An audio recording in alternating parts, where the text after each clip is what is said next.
entendre quines són les reformes que caldria tant en el nivell del comerç com a nivell de les finances per fer possible aquesta erradicació de la pobresa. El que passa és que cal fer un canvi de rumb en les regles del joc de l'economia mundial. I d'alguna manera es tracta d'explicar de manera pedagògica i de manera que pugui ser entesa fàcilment per tothom la possibilitat d'erradicar la pobresa extrema a nivell mundial.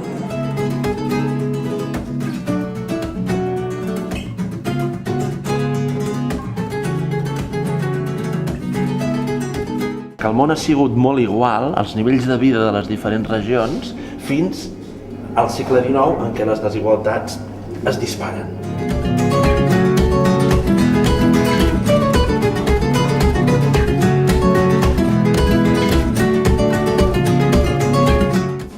Agrupem la població mundial en 4 grans grups.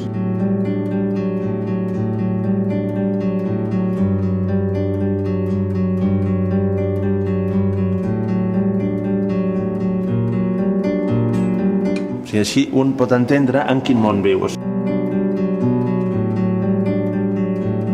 Si repartíssim la riquesa mundial a parts iguals, viuríem tots com a Costa Rica.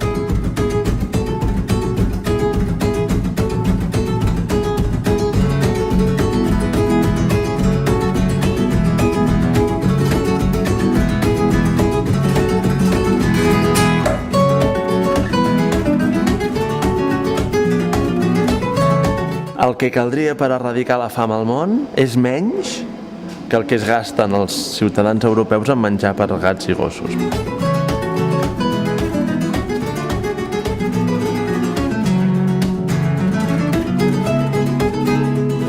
Encara que poguessin començar-la a pujar, és molt empinada perquè els hi hem imposat unes regles al joc molt injustes. Bé, un cop puguin posar el primer peu a l'escala del desenvolupament gràcies a aquest Fons Mundial contra la Pobresa, però després que l'escala la puguin pujar.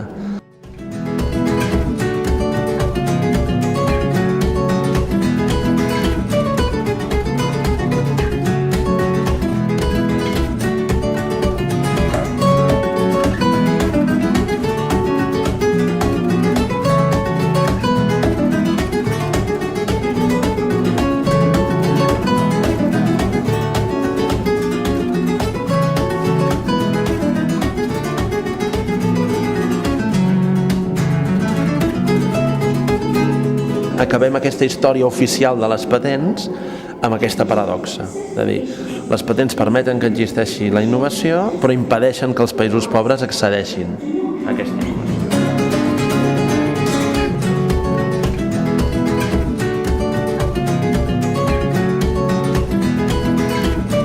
Ja hem anat explicant els diferents problemes, però per cadascun dels problemes hem posat una solució sobre la taula. De la mateixa manera que hem volgut ser molt realistes a l'hora d'explicar els problemes, també hem volgut ser molt realistes a l'hora de posar solucions, perquè les solucions que proposem són solucions valentes i ambicioses, però són solucions possibles.